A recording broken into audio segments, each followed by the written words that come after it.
Vivi perdido, mas sou remido no nome santo de Jesus.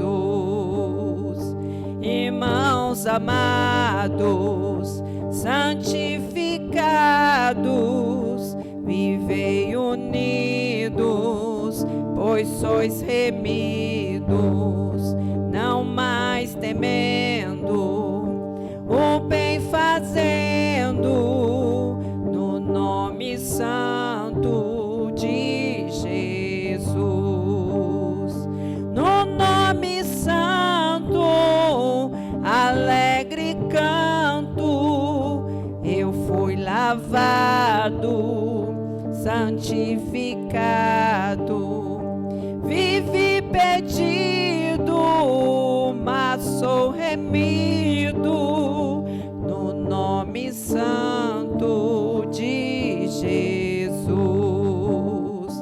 Irmãos amados, purificados, sede valentes e muito prudentes, estais lavados e libertados no nome santo de Jesus. No nome santo, alegre canto, eu fui lavado, santificado, vivi perdido, mas sou remido no nome santo de Jesus. Os irmãos têm alguma sugestão? Se eu souber, a gente louva. 200?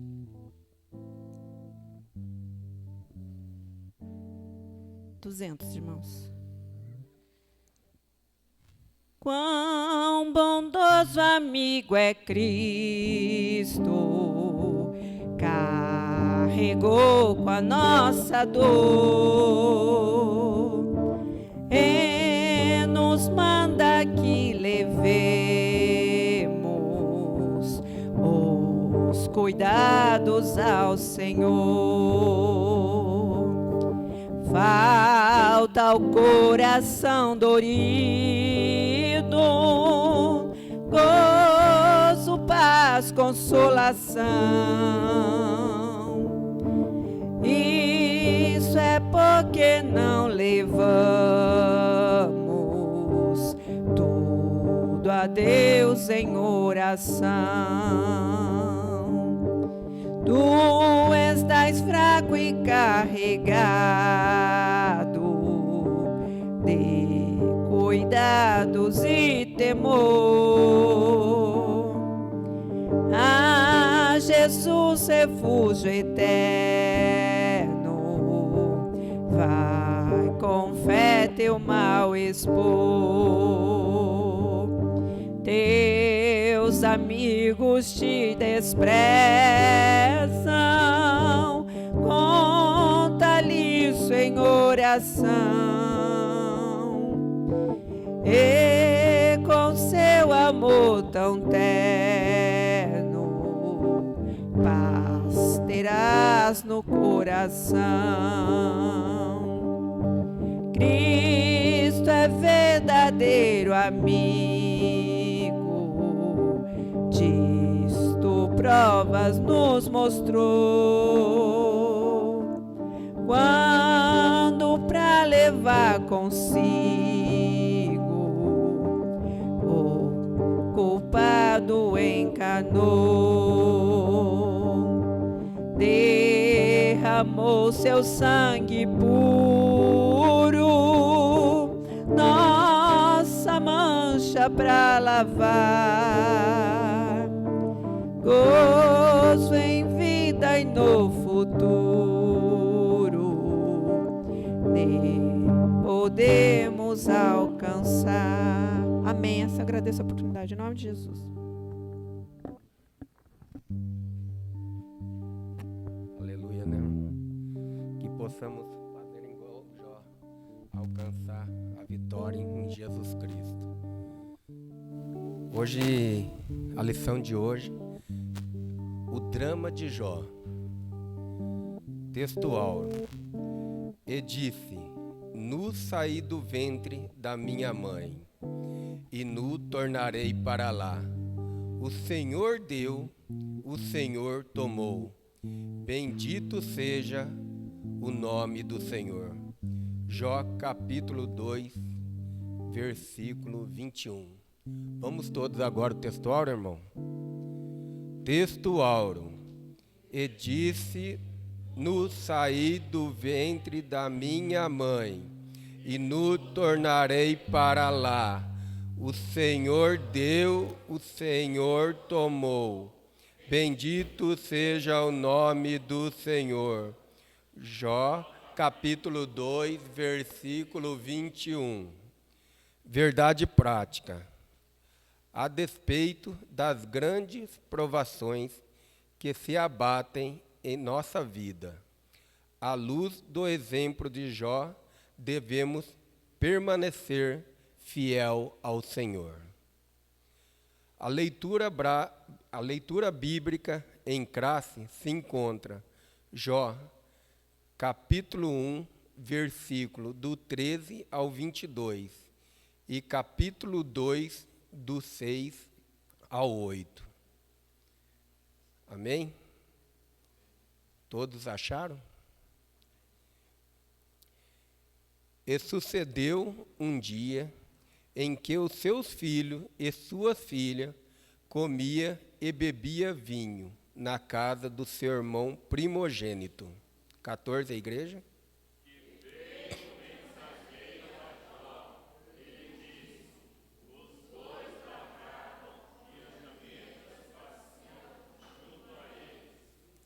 E eis que deram sobre ele os jabeus, e os tomaram, e os moços feriam ao fio da espada. E eu somente escapei para trazer a nova.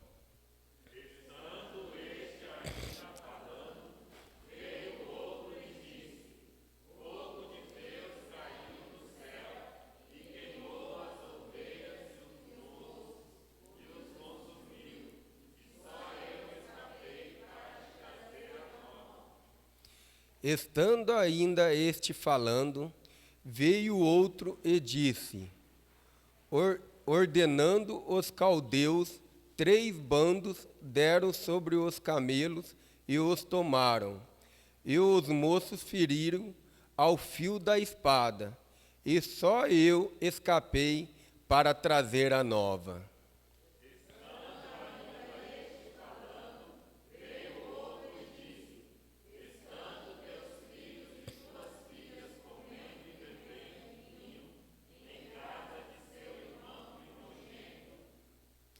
Eis que um grande vento sobreveio do deserto, e deu nos 4 cantos da casa, o qual caiu sobre os jovens e morreram, e só eu escapei para trazer-te a nova.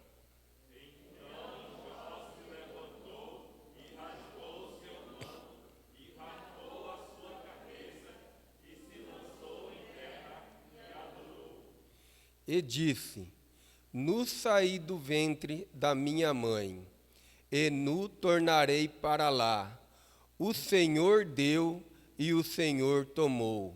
Bendito seja o nome do Senhor. Em tudo isso, Jó não pecou, nem atribuiu a Deus falta alguma. Agora Jó, capítulo 2, versículo 6. E disse o Senhor a Satanás, eis que ele está na tua mão, poupa, porém, a sua vida. Então saiu Satanás da presença do Senhor e feriu a Jó de uma chaga maligna, desde a planta do pé até o alto da cabeça. E todo o pedaço do teu rasgar com as feridas, e assentou-se no meio da cinza. Objetivo geral: mostrar que Jó manteve a sua fidelidade a Deus. Objetivos específicos: revelar de que forma as tragédias que se abatem sobre Jó atingiram seus bens, explicar de que forma Jó teve a sua família destroçada pelos ventos e demonstrar de que forma Jó teve a sua saúde física e mental abalada. Ponto central: o sofrimento se abate sobre o justo. Irmão, o sofrimento se abate. Deus falou que nós teremos aflições, mas nós somos mais que vencedores porque Ele já venceu. Amém? Que Deus abençoe a igreja pela essa lição e abençoe também os grupos. E nós estamos terminando 10h15 e agora o irmão presbítero Maxwell vai orar e nós vamos dividir as salas. E peço que os irmãos terminem 10h15 mesmo, nem um minuto a menos e nem um minuto a mais, para nós terminar 10h30, manter as coisas na casa de Deus organizada. Amém? Que Deus abençoe a igreja. Glória a Deus. Saúde a amada igreja com a paz do Senhor, amém? Oremos. Maravilhoso Deus, meu Pai que está no céu, queremos te agradecer, Senhor, por esta oportunidade de estarmos reunidos em Teu nome, Senhor, na Tua casa, para aprendermos um pouquinho mais da Tua palavra nesta manhã. Meu Deus, venha abençoar cada professor, Senhor, que vai ministrar as aulas, Pai amado, que o Senhor possa dar sabedoria e graça para que eles possam ministrar, Senhor, ao coração dos Teus filhos, aquilo que Tu tens, Senhor, para mostrar e revelar através da Tua palavra, Senhor, a cada um. Também venha abençoar, Senhor, nossos alunos, para que eles possam, Senhor, abrir o seu entendimento e seu coração para receber a Tua palavra nesta manhã, Pai querido, e pôr em prática tudo o que tem aprendido, Pai, que nós te pedimos no nome de Jesus. Amém.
mas eu senti muita saudade de todos os irmãos. Eu estou feliz de ver cada um.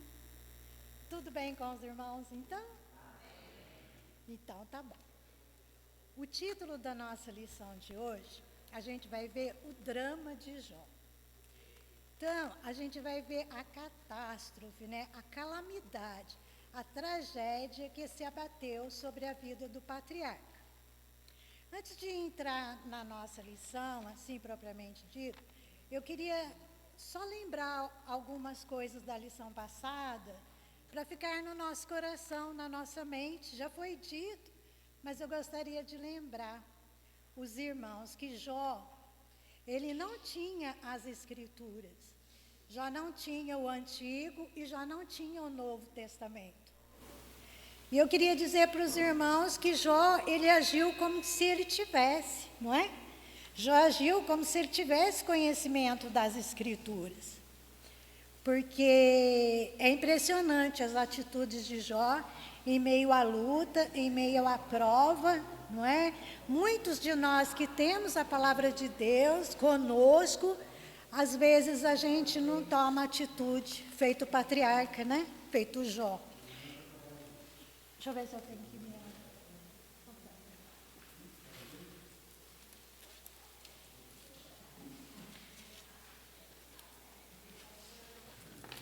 Eu queria lembrar os irmãos também que Satanás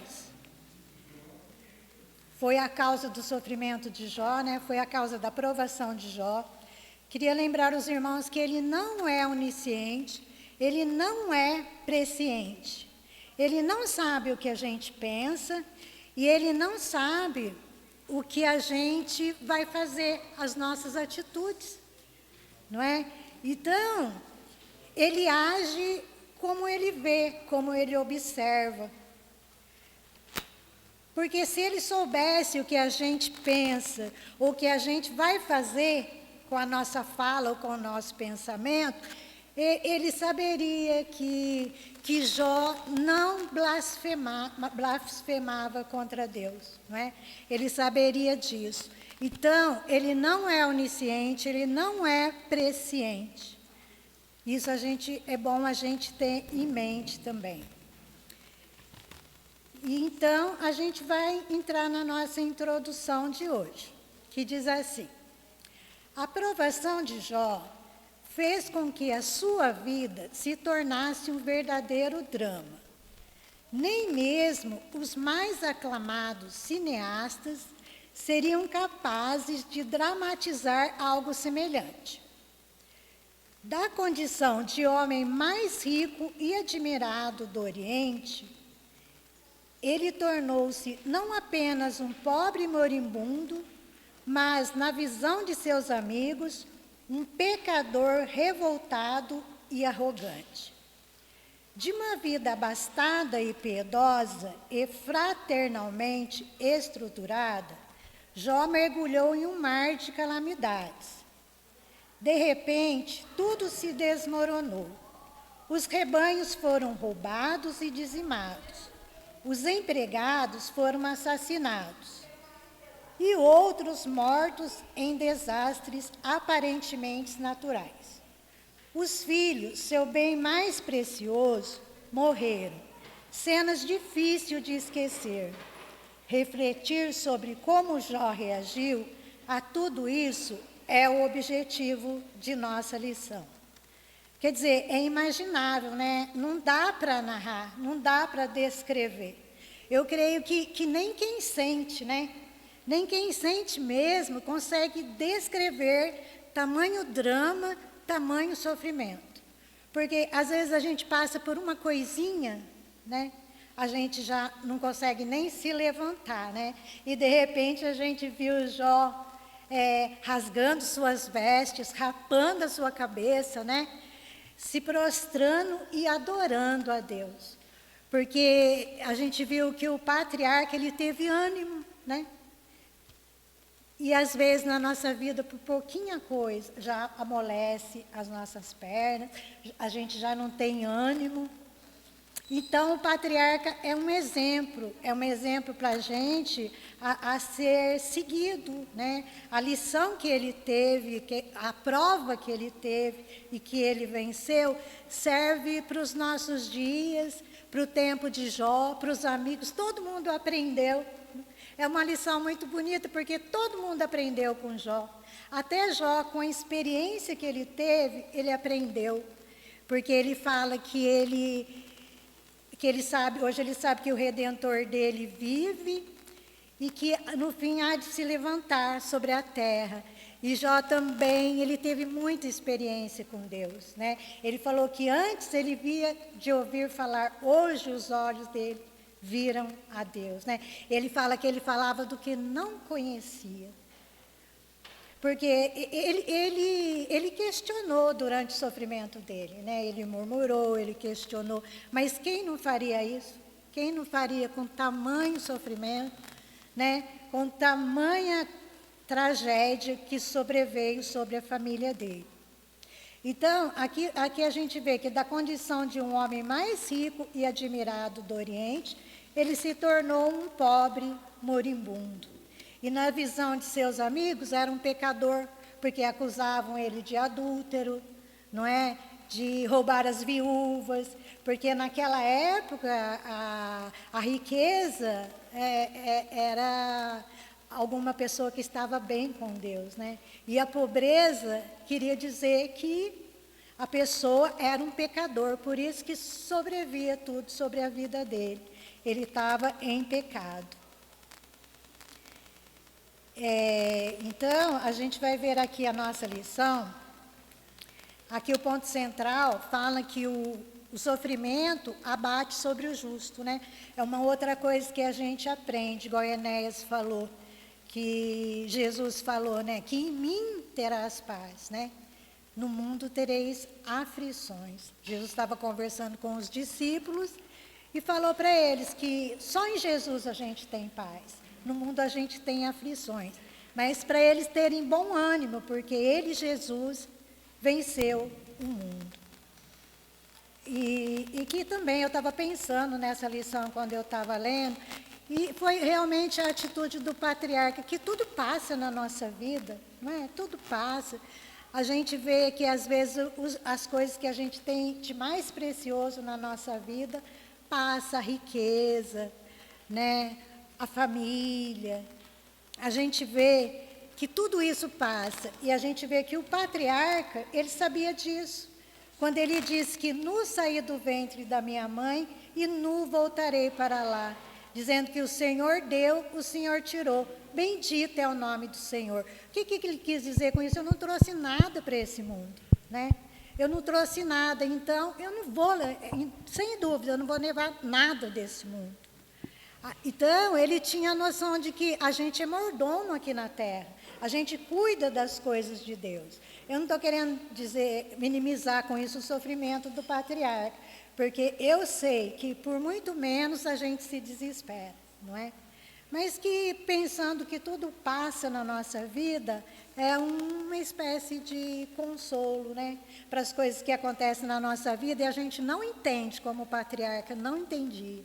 Não é? E tem coisas que a gente não vai entender mesmo, porque Jesus, ele dizia, acho que falando com os discípulos também, ele dizia que as coisas que ele fazia agora, eles não iam entender, mas depois eles entenderiam, né? Então tem coisa na nossa vida que a gente não vai entender agora, mas com o passar do tempo, depois a gente vai entender, não é?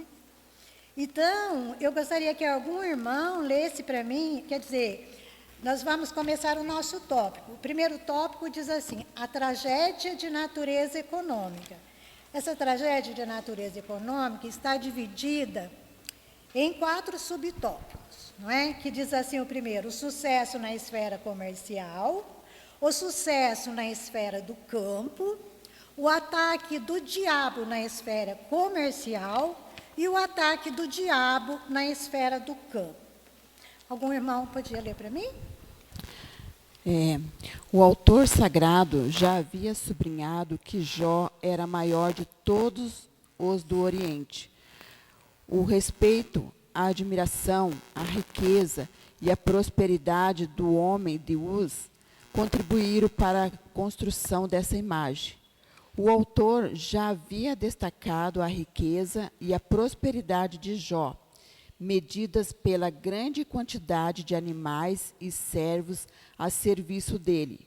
O comércio e a atividade do campo eram suas principais atividades.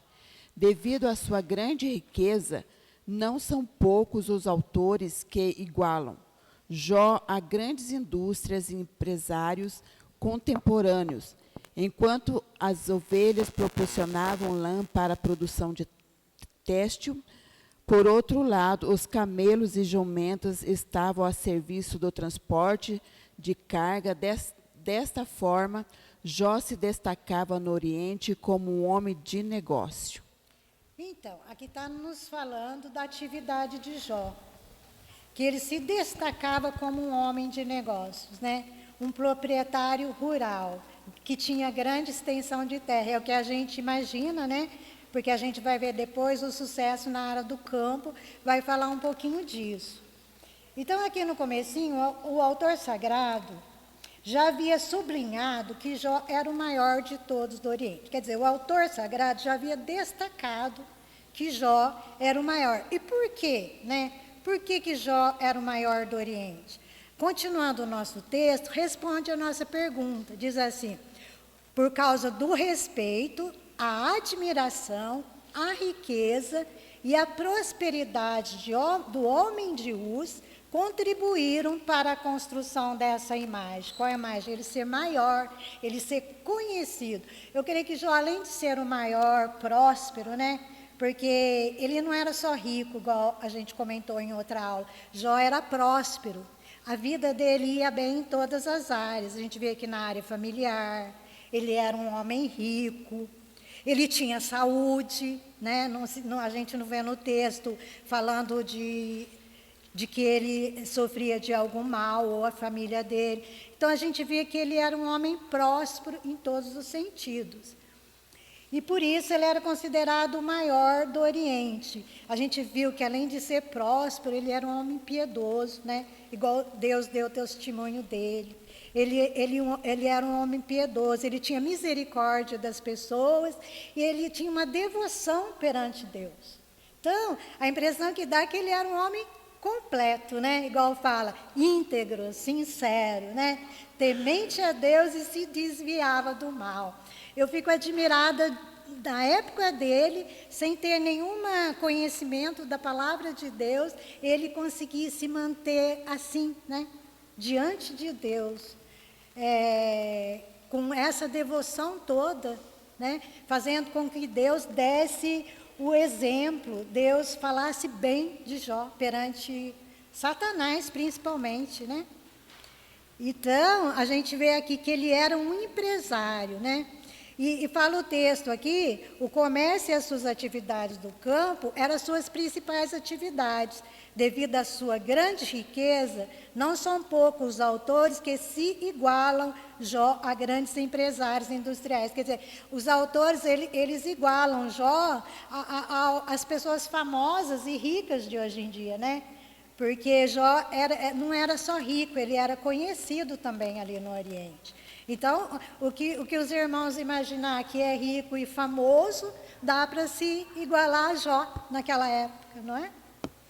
Então, agora a gente viu que ele tinha sucesso na esfera comercial, porque ele tinha camelo, ele tinha bois que faziam o transporte, porque as ovelhas serviam para transportar lã, né? A ovelha davam a carne, dava a lã, davam o leite, o gado servia para arar a terra.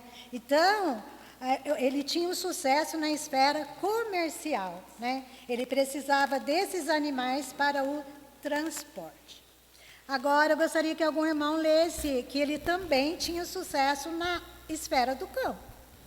A atividade do campo era, sem dúvida, o principal negócio de Jó. O fato de que ele tinha tantas juntas de bois a seu serviço demonstra que ele era um agricultor que possuía uma grande extensão de terras, e não um nômade como alguns autores supõem. Estudiosos destacam o fato de que a palavra hebraica Abdon, encontrada somente em Jó e em Gênesis 26:14, é uma referência direta à lavoura e ao cultivo da terra. Os bois e da mesma forma as ovelhas ofereciam a proteína animal. As ovelhas, juntamente com as jumentas, alimentavam a produção de laticínios, e isso fazia de Jó um verdadeiro empreendedor no sentido moderno do termo. Então, aqui o autor da nossa revista está falando que estudiosos destacam, esse daí é para explicar que realmente Jó, ele era um grande empresário, assim, no campo, que ele não era um nômade, né? Nômade é alguém que não tem parada, um dia está num lugar, outro dia está em outro. Ele tinha uma residência fixa e tinha grande propriedade, né? Ele tinha muita terra.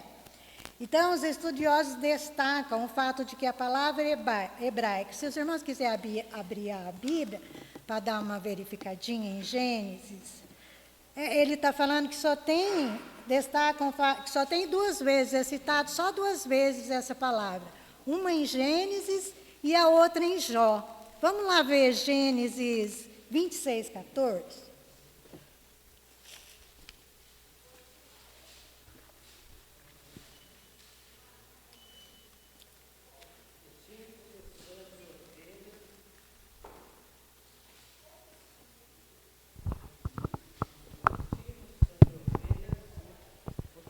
De vacas. Ele tinha possessão de ovelhas, de vacas e muita gente a serviço, de maneira que os filisteus o invejavam. Então, está falando que ele tinha vacas e muita gente ao seu serviço. Esse seu serviço aqui, essa palavra serviço, no hebraico quer dizer essa palavrinha aqui, abidá. Não sei como pronuncia, irmão. Mas é ao seu serviço, né? Servos, quer dizer essa palavrinha. É a mesma palavrinha que está em Jó 1:3. Os irmãos acharem, lê para a gente. Jó 1, versículo 3.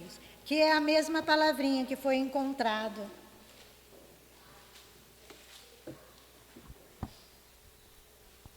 E era o seu gado 7.000 ovelhas e 3.000 camelos, e 500 juntas de bois e 500 jumentas. Era também muitíssima a gente ao seu serviço, de maneira que este homem era maior do que todos o do Oriente. Então, essa palavrinha aí, serviço, servos da casa, no hebraico também quer dizer essa palavrinha aqui, abidá. Então, são essas 2 palavrinhas, em Gênesis e em Jó, que dá a entender, né, que os estudiosos destacam o fato dessa palavrinha hebraica, encontrada somente em Jó e Gênesis, é uma referência direta à lavoura, né, e ao cultivo da terra. Por isso ele era um homem, deduz que ele era um homem de sucesso na esfera do campo. Né? Porque também ele tinha vários animais, né? Ele tinha juntas de bois, ele tinha camelos, ele tinha ovelhas, muitos animais, muitas pessoas ao seu serviço, né? Porque os irmãos vejam que quando ele recebe as notícias uma atrás da outra, então falam para Jó que não só dizimaram os bois, os jumentos, mas também os servos, né? E cada vez fala que foram os servos também, foram servos. Então, dá a entender que Jó tinha muitos funcionários a seu serviço, né? Então, agora que a gente viu que Jó, ele era um homem de sucesso na esfera comercial, e a gente viu que ele era um homem de sucesso na esfera do campo, a gente vai ver agora o ataque do diabo nessas 2 esferas da vida de Jó. O ataque do diabo na esfera comercial, o ataque do diabo na esfera do campo. Podem ler para mim o 3, o subtópico 3. O ataque do diabo na esfera comercial. Satanás atingiu o centro das atividades comerciais do patriarca. O adversário procurou retirar aquilo que, Graças ao trabalho duro, Jó havia conquistado. Assim, destruiu os animais e o pessoal a serviço dele, desestabilizando-o financeiramente. Seu negócio foi a bancarrota. Sem animais de carga, o transporte estava prejudicado. Então, aqui está vendo, a gente está vendo que Satanás, ele atacou primeiro a esfera comercial do patriarca, né? A gente vê aqui que na lição em classe, do 13 ao 15, acontece isso. O primeiro ataque de Satanás contra Jó. Fala assim: sucedeu um dia em que seus filhos e suas filhas comiam e bebiam vinho na casa de seu irmão primogênito, que veio um mensageiro a Jó e lhe disse: os bois lavavam e as jumentas pastavam junto a eles. E eis que deram sobre eles os sabeus e os tomaram, e aos moços feriram ao fio da espada. E somente eu escapei para trazer a nova. Então, o primeiro ataque foi nos bois, nos jumentos, né? Nas jumentas. Foi o primeiro ataque de Satanás. A primeira notícia, né, que Jó recebeu, que assim destruiu os animais e o pessoal a serviço dele, desestabilizando financeiramente. Seu negócio foi a bancarrota.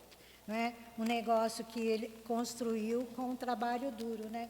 Porque não é muitas vezes o que a gente vê hoje em dia, né? As pessoas não constroem com trabalho, as pessoas têm outras maneiras de adquirir bens, né?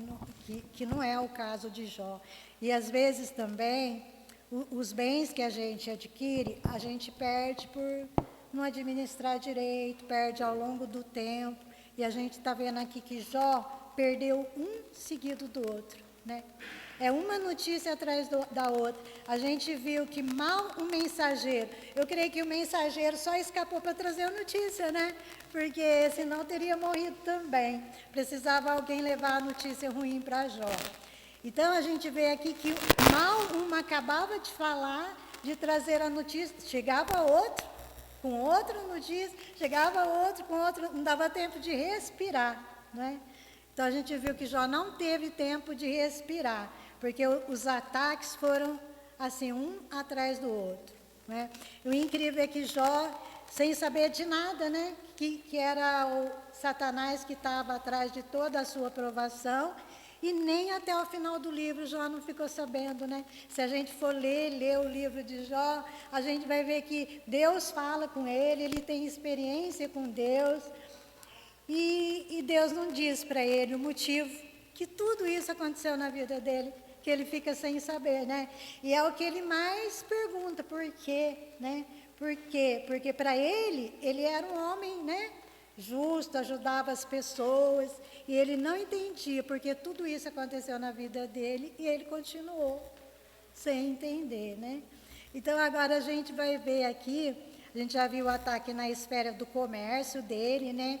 Tudo que ele precisava para o transporte. Agora a gente vai ver o ataque do diabo na esfera do campo. Alguém pode ler para mim? Ataque do diabo na esfera do campo? Da mesma forma que atingiu os negócios de Jó na esfera comercial, Satanás o atingiu também na esfera do campo, destruindo a sua fonte de produção de proteínas e laticínios. O diabo atingiu em cheio toda a fonte de sua riqueza. Era preciso muito equilíbrio para não se desesperar diante de um quadro tão sombrio. Aqui é necessário fazer uma ponderação. Evidentemente que nem sempre o empreendimento de alguém quebra por investidura de uma ação maligna, direta. Muitas vezes é apenas um mau gerenciamento ou até mesmo consequências de uma crise de mercado. Todavia, no caso de Jó, foi uma ação maligna, em muitos casos hoje também o é. A gente vê que nem sempre né? Que às vezes a gente quebra, como está dizendo aqui, por um problema de mercado, né? Nem sempre é por uma ação maligna. A gente tem exemplo que a gente vive hoje, né? Hoje a gente vive uma situação difícil, que não é todo mundo que conseguiu sobreviver, né? A gente vê desde pequenos empresários, aquele que tem uma lojinha, até grandes mesmo, feito empresas grandes, né? Aqui em São José dos Campos mesmo a gente tem exemplo de empresas grandes que não conseguiram, né? Que tiveram prejuízos. Então, no caso de uma calamidade desse porte, né? Isso a gente vê que acontece também. E também no fato das pessoas não saber administrar os bens, né, o que ela tem. Às vezes começa na própria casa da gente, né? A gente não faz um controle de despesas e receitas, né? E a gente acaba se envolvendo em dívida e isso atrapalha até ter uma pequena, né, na casa da gente, um lugarzinho tão pequeno, né? Se a gente não conseguir gerenciar a casa da gente, como que a gente vai gerenciar algo maior, né? Feito uma loja, feito, né? Então, a gente tem que começar, assim, a ver as nossas condições para também abrir um negócio, né? E que não foi o caso de Jó, né? A gente viu aqui que não foi o caso de Jó, que Jó foi uma ação do inimigo mesmo, porque Satanás, ele queria saber se Jó ia permanecer íntegro, né? Sincero, fiel, temente a Deus, e se Jó ia permanecer se desviando do mal. Porque para Satanás, ele adorava a Deus, ele era íntegro, porque Deus colocou uma muralha, uma proteção sobre ele, não é? Tudo para ele dava certo, não é assim que Satanás falou? Tudo para ele dar certo, tira, né? Tira as coisas dele e verá se ele não blasfêmia contra ti. Né? Então, quer dizer, foi um ataque de Satanás, foi uma provação. Ele foi tirando as coisas de Jó, né? Começou com um, com o outro e foi atacando a esfera da vida de Jó. E a gente viu que agora ele vai atacar a segundo tópico, a gente vai ver tragédia de natureza familiar. Ele foi deixando, né? Um de cada vez. Se Jó não se revoltasse contra Deus quando perdesse os bois, quem sabe quando perdesse as jumentas, se não se revoltasse quando perdesse as jumentas, quem sabe quando os caldeus viessem sobre os camelos, isso não fosse assim, né? Deixar por último a família, porque família é o que a gente tem de mais sagrado, não é? Família é parte da gente. Tem mãe que fala assim, que preferia que acontecesse com ela do que com o filho, não é assim? A gente pensa antes comigo do que com o meu filho. E a mãe, o pai faz tudo pelo filho. E a gente viu que Jó não foi diferente, né? Naquela época ele é um exemplo de pai, né? Um exemplo de pai, de esposo, né? Porque a gente via que ele orava pelos seus filhos. Que depois que cada um ia na casa de um deles, comemorava na casa de outro, ele oferecia sacrifício por eles. E ele pensava, será que alguém pecou em pensamento? Quer dizer, ele nem se preocupava com a atitude, ele se preocupava com o pensamento, né? Ofender a Deus no pensamento. Ora que pai era Jó, não era? Um pai dedicado à família. Então imagine, para um pai desse, como foi triste, como foi sofrido perder todos os filhos ao mesmo tempo, né? Porque às vezes a gente perde alguma coisa, já se desespera, alguma coisa que foge da nossa rotina, né? De repente a gente está na casa da gente ali, na nossa atividade, se tem alguma coisa que tira, algum problema que tira a gente daquela atividade que a gente está, a gente já fica nervoso, né? A gente já fica irritado. Imagina Jó. Num dia só perder todos os filhos é muito triste, é uma tragédia. E a gente vê que ele era um pai dedicado, ele era um exemplo de pai, né? Um exemplo de pai. Então agora a gente vai ver a tragédia de natureza familiar. Aqui a gente, vamos ver quantos tópicos a gente tem aqui. A gente tem 3 tópicos, né? Subtópicos, aliás. A gente vai ver filhos, a gente vai ver esposa, né? Que será que fez a esposa de Jó? E a gente vai ver um fato aqui, um acontecimento. Então, alguém pode ler para mim, filhos? A tragédia que se abateu sobre Jó foi de fato catastrófica. Ele perdeu em um só dia seus 10 filhos de forma calamitosa. 7 filhos e 3 filhas. O texto sagrado diz: estando teus filhos e tuas filhas comendo e bebendo vinho, em casa de seus irmãos primogênito, eis que uma grave vento sobreveio da além do deserto, e deu os 4 cantos da casa, a qual caiu sobre os jovens, e morreram. Não haveria nada mais trágico do que esse acontecimento. Perder um filho é calamitoso, mas perder todos de forma inexplicável é nefasto. Incrível, né? Igual está falando aqui, perder um filho já é calamitoso, mas perder todos de uma forma inexplicável é nefasto, né? Péssimo, né? Fúnebre. Então, foi isso o que aconteceu com Jó. E o que Jó fez diante de tamanha tristeza, né? Tamanho que Jó fez. Ele disse assim, ó, em tudo isso, disse assim: então Jó se levantou e rasgou o seu manto e raspou a sua cabeça e lançou em terra e fez o quê? Adorou, né? Ele disse assim: nu saí do ventre de minha mãe e nu tornarei para lá. O Senhor deu e o Senhor tomou. Bendito seja o nome do Senhor. O que Jó estava querendo dizer com isso? Tudo é do Senhor, né? Eu estou aqui para cuidar, tipo, sou mordomo, né? A gente pensa, nas palavras de Jó tem grandeza de sabedoria, né? Das Escrituras. Até parece que ele conhecia com entendimento tudo, né? Ele quis dizer, eu não trouxe nada, foi tudo Deus que deu. Se Ele deu, Ele tirou, não é? Bendito seja o nome do Senhor. Porque essas coisas que aconteceram de natureza sobrenaturais, né? Tipo um vento que veio do deserto, fogo de Deus que caiu do céu, dá a impressão, assim, principalmente para Jó, que foi Deus realmente, né? Foi Deus, essas coisas sobrenaturais veio por causa de Deus realmente, porque Deus quis. E na verdade, tudo está sobre a soberania de Deus. Jó não deixa de ter razão, porque até Satanás estava limitado. Ele fez o que Deus deixou ele fazer, né? Então, tudo está sob o controle de Deus. O título da nossa lição é a fragilidade humana e a soberania de Deus, não é? Tudo está sobre os cuidados de Deus, a nossa vida, nossa família. Por mais dificuldade que a gente passe, por mais difícil que seja a nossa vida, irmãos, temos que lembrar que Deus está no controle. Deus é soberano, não é? Então, é isso que Jó quis dizer com essa frase.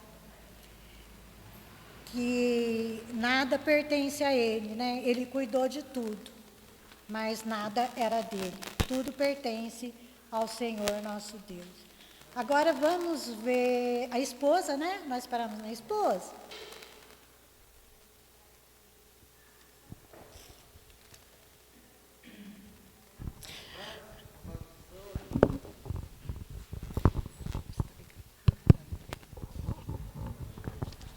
A frase amaldiçoa Deus e morre. A frase amaldiçoa Deus e morre atribui à esposa de Jó.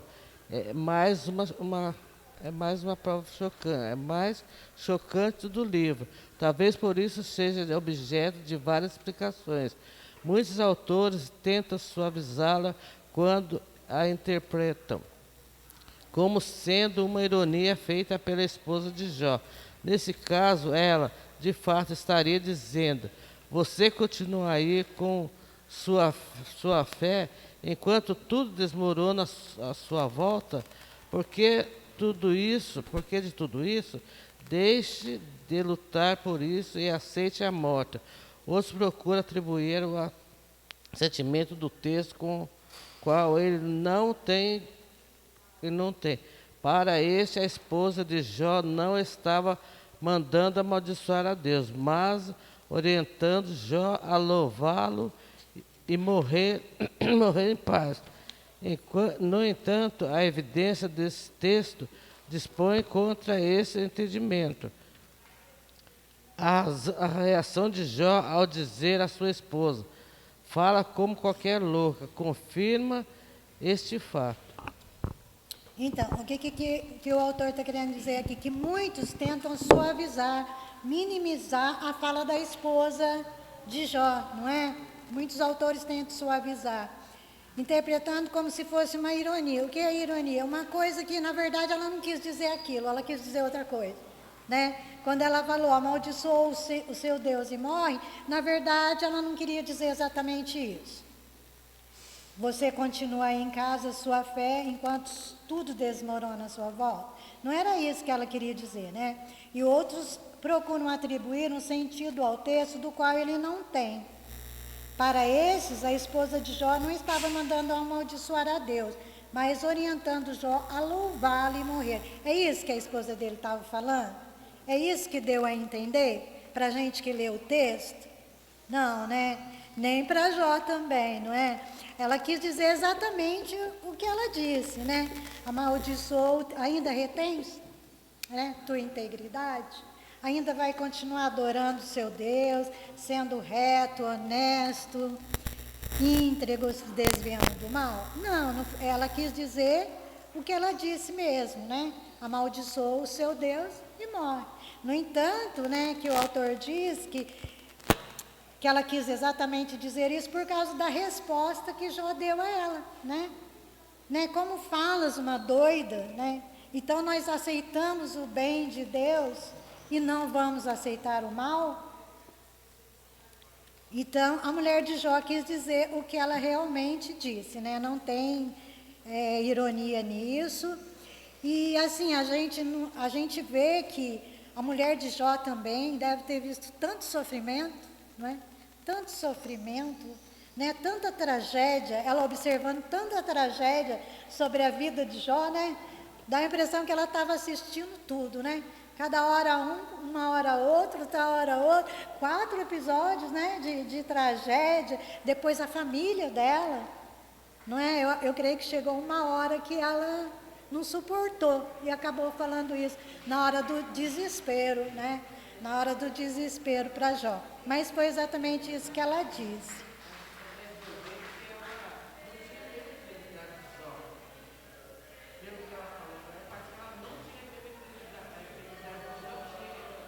A intimidade que Jó tinha com Deus. Ela não tinha a intimidade que Jó tinha com Deus.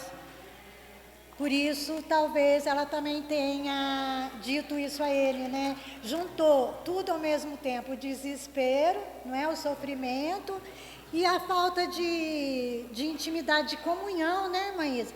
Dela com Deus, né? Porque só pode ser isso, né? Para ela dizer o que ela acabou falando para Jó. Vamos lá no fato, gente.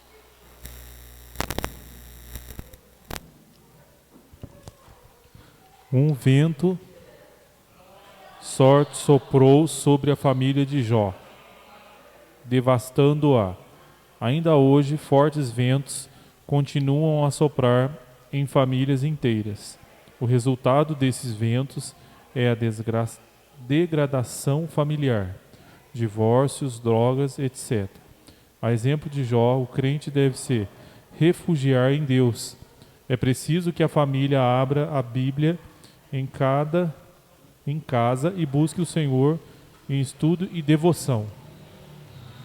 Então, aqui está falando da família orar, ter um momento de devoção a Deus, porque a gente viu até nesse momento que a gente está passando hoje, que a gente está vivendo, dizem que foi o maior número de divórcios que teve, né?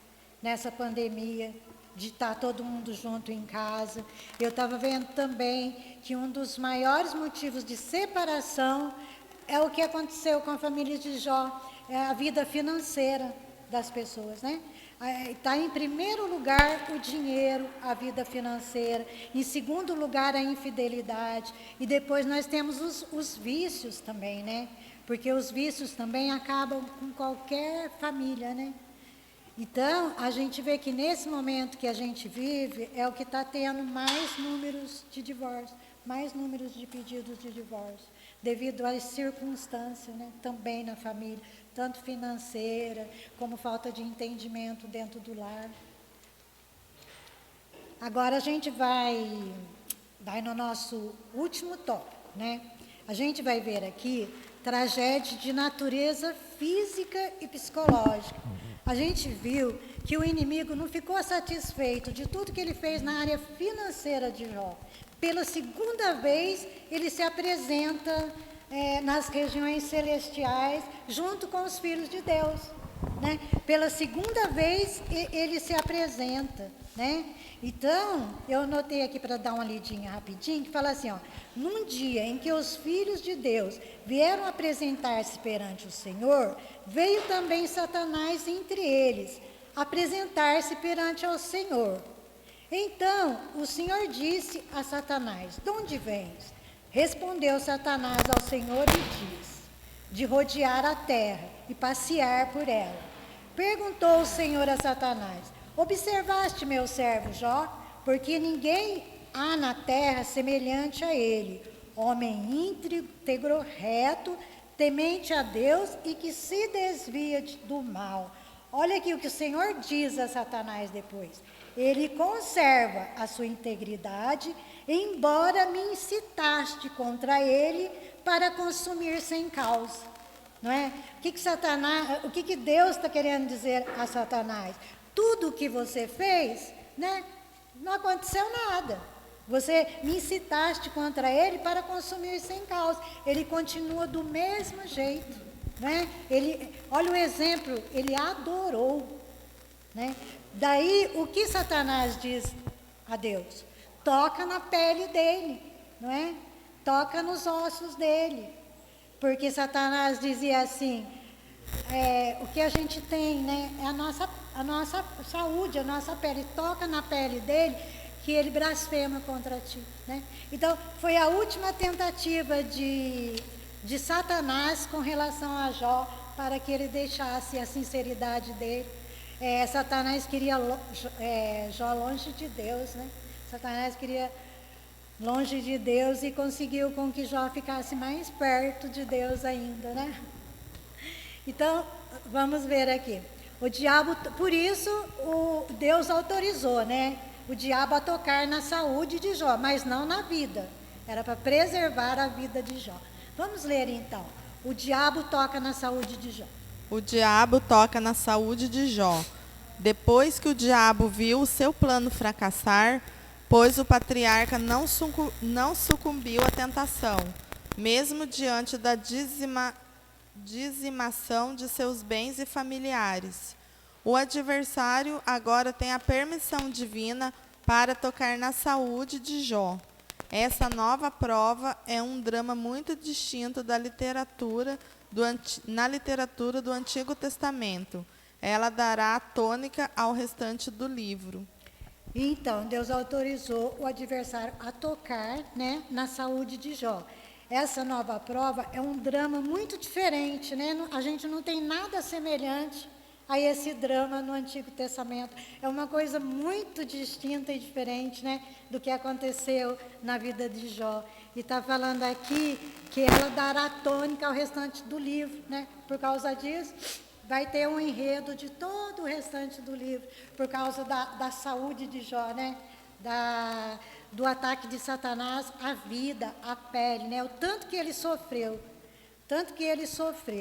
Vamos ver o sofrimento de Jó na saúde física? O texto sagrado diz que o diabo feriu a Jó de uma chaga maligna, desde a planta do pé até o alto da cabeça.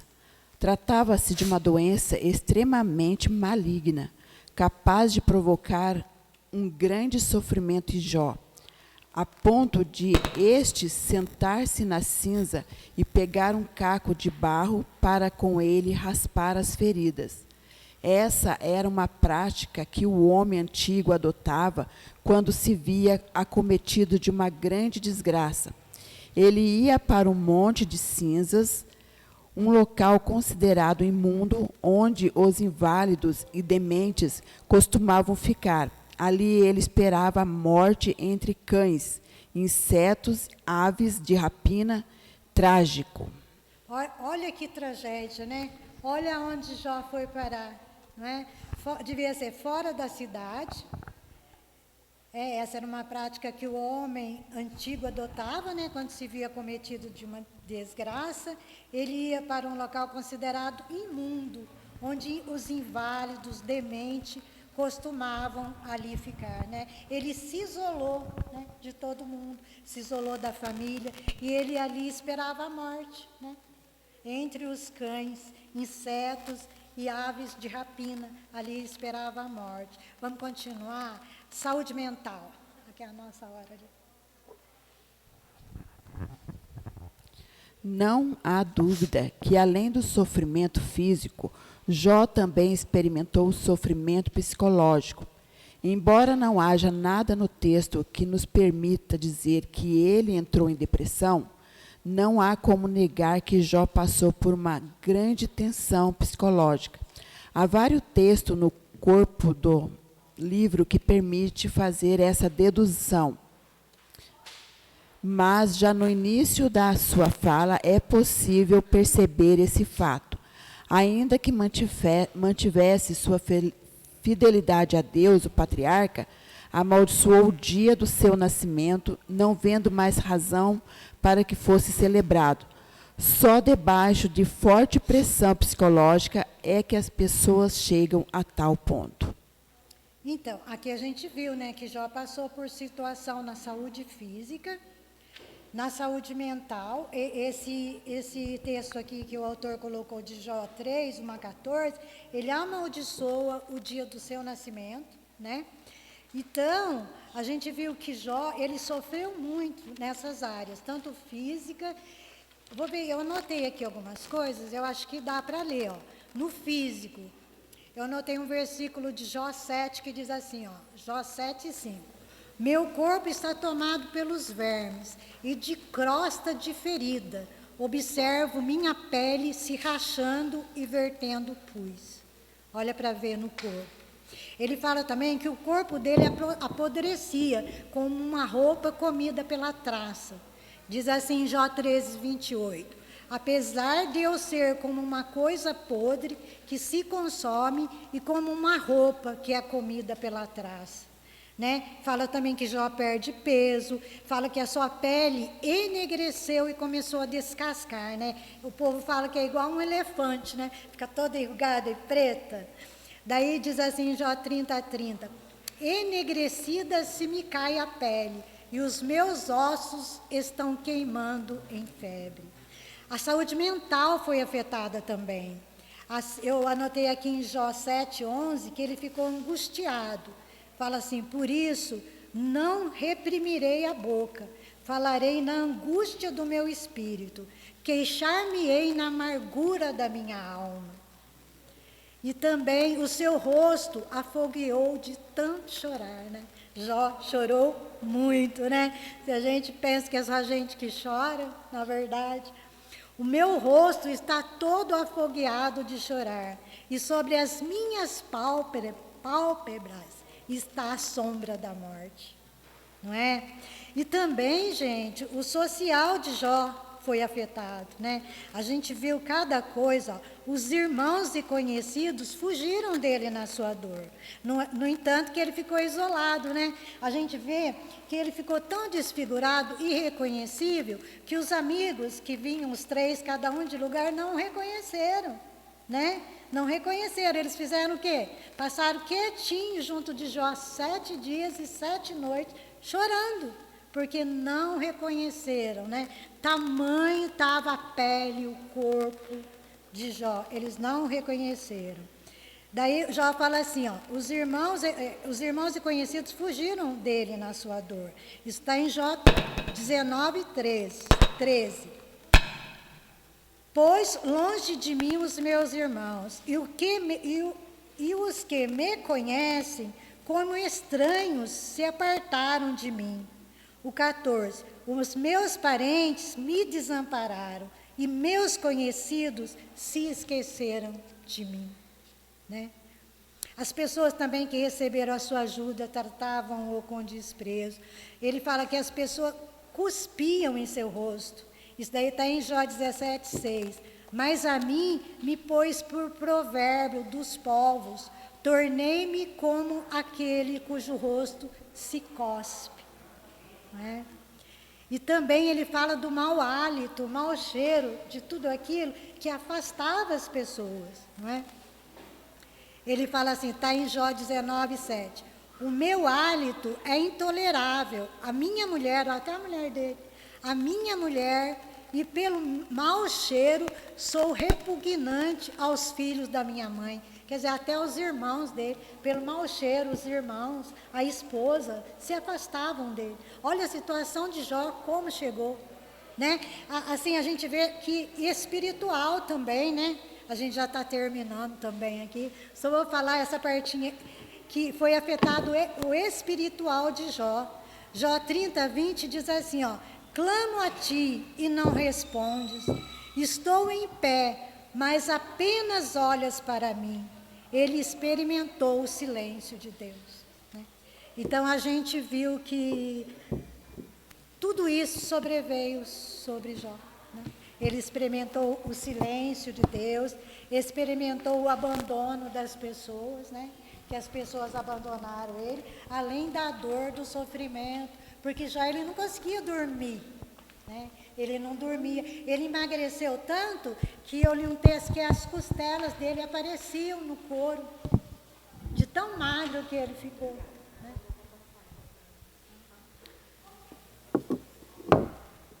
Então é isso, irmãos. Eu agradeço a oportunidade. Os irmãos quiserem fazer algum comentário, falar alguma coisa? Não? Qual hino nós vamos louvar, irmã? Oi? Escolher um hino para a gente apresentar. Que hino nós vamos apresentar? Ah, que hino?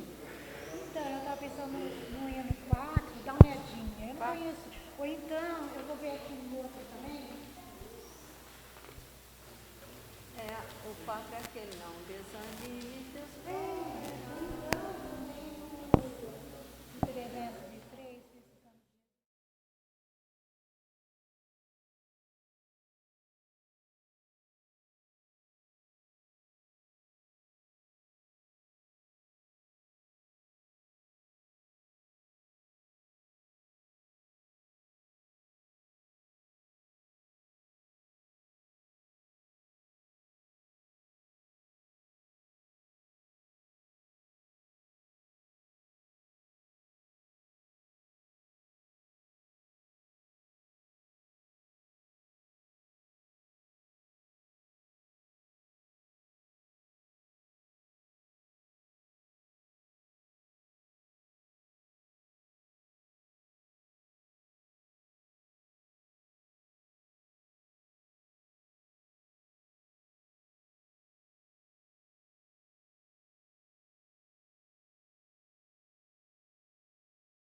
Ao Rei eterno e imortal, invisível, mas real.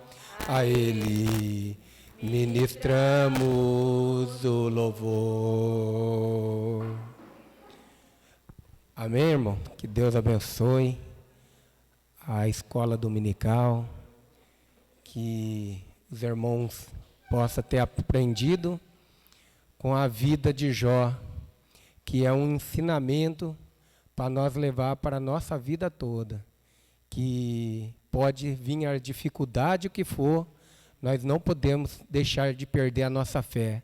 Temos que continuar firme e forte na fé em Jesus Cristo, aquele que morreu na cruz para salvar eu e você. Amém?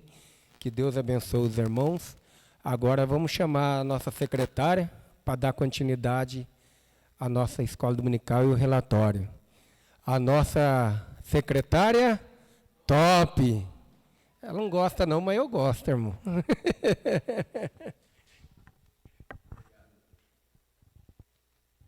Cumprimento a igreja na paz do Senhor. Vamos começar com as crianças.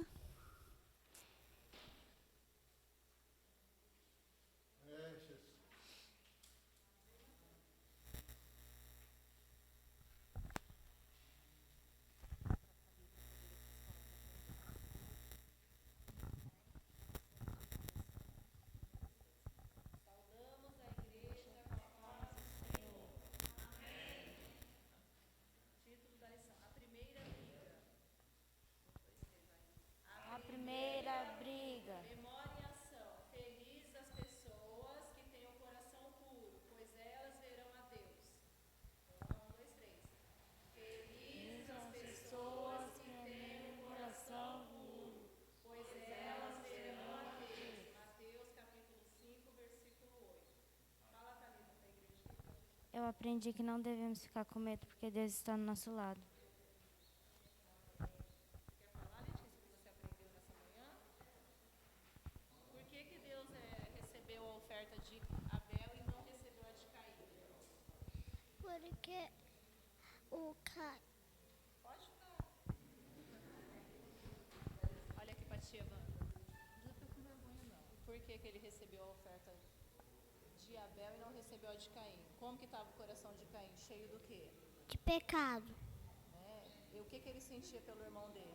inveja, Isso. E Deus, quando ele quer receber, ele recebe oferta de coração como? Como que tem que estar o coração da gente para ofertar diante do Senhor? limpinho. Amém. Vamos cantar? Conseguiram? Meu coração. Vai. 1, 2, 3. Meu coração é tão pequenininho, mas cabe dentro dele um Deus grandão. Meu coração é tão pequenininho, mas cabe dentro dele um Deus grandão. Amém.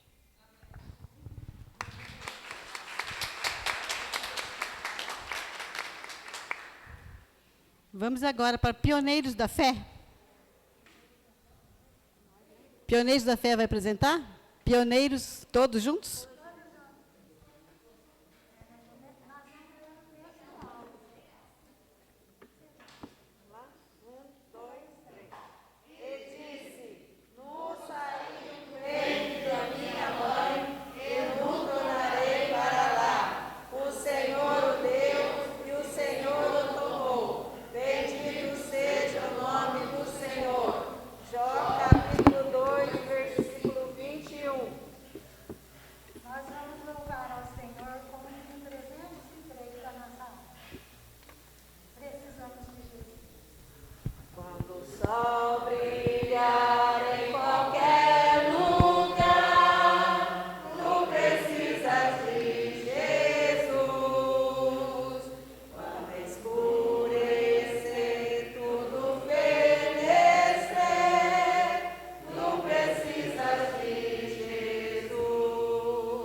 Tu precisas de Jesus.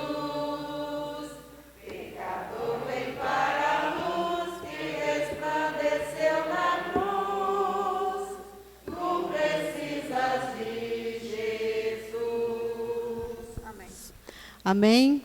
Frutos da fé.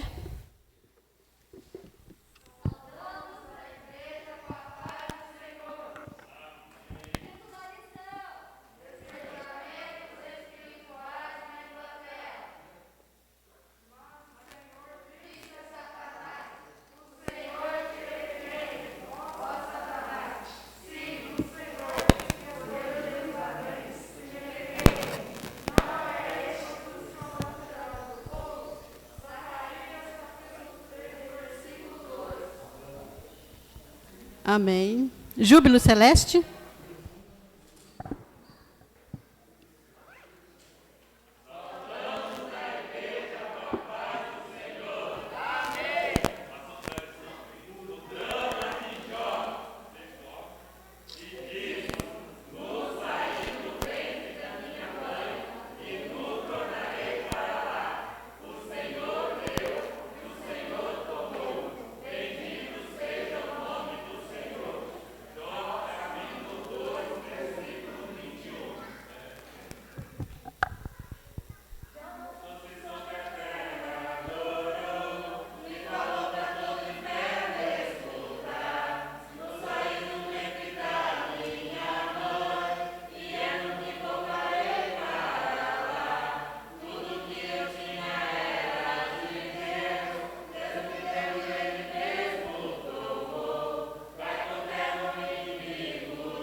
Amém.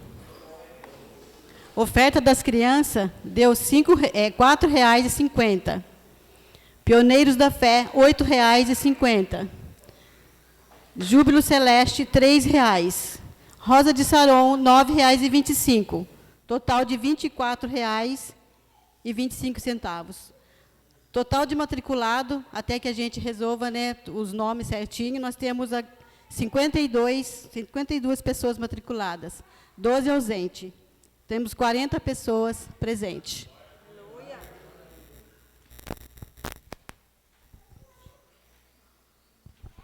Aleluia, né, irmãos? 40 pessoas presentes dá em torno de 78% a 80% das pessoas que estão aqui na escola dominical. Eu vou conversar com o pastor, que a gente tem que fazer tudo com ordem do anjo da igreja. Se os irmãos concordar, a partir do domingo que vem, nós separamos as irmãs com os varões. Se a igreja concordar, nós já faz isso. Amém? Quem concorda, levanta a mão. Amém. Então, a gente conversa com o anjo da igreja, se ele dá o ok, aí a partir do domingo que vem, já fica as irmãs no lugar dela e os irmãos no lugar dele. Amém? Que Deus abençoe os irmãos. Também fico feliz com a mocidade aqui em peso. Deus continua abençoando vocês, continua abençoando. E é isso daí, irmão, que nós possamos cada dia mais estar na presença de Deus e estar na escola dominical, porque a escola dominical é aprender, ter fundamento num cristão, ter fundamento, porque é aqui que a gente aprende e está alicerçado na palavra do nosso Senhor Jesus Cristo. Amém? Que Deus abençoe. Vamos agora pedir para o presbítero Antônio Portes orar. Também o pastor avisou que teve uma cirurgia de emergência. O hospital chamou ele e ele teve que ir fazer a cirurgia. Ele pediu para avisar a igreja, que a igreja ciente disso daí também. De noite nós temos o encerramento do Outubro Rosa.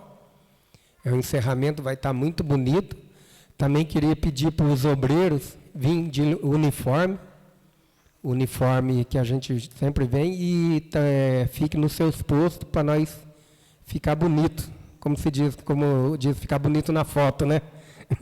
Ficar bonito na foto, todo mundo no seu posto direitinho. Os irmãos já conhecem o seu posto. Cada um fica nos seus postos. Amém? Que Deus abençoe a igreja. Pedir para o presbítero Antônio Porte fazer essa oração e o presbítero Maxwell dar a bênção apostólica. Saúde, igreja, com a paz do Senhor. Oramos. Altíssimo Deus, eterno Pai, Dou graças a Ti, Senhor, da oportunidade que o Senhor nos proporcionou nesta manhã, Pai, de estar aqui na Tua casa, Senhor, para aprender a Tua palavra, Pai querido. Abençoa, Pai, professor, Pai santo, continue, Senhor, dando sabedoria para cada um do Teu servo, Pai. Meu Deus, nos leva em paz para os nossos lares, Pai santo, nos livra, Pai, de tudo mal, Pai, do perigo, Pai, de toda tentação, Pai querido. Pai, manifesta, Pai, a Tua graça, o Teu poder sobre nossas vidas, Senhor. Meu Pai, em nome de Jesus, nós pedimos, Te agradecemos. Amém, Senhor.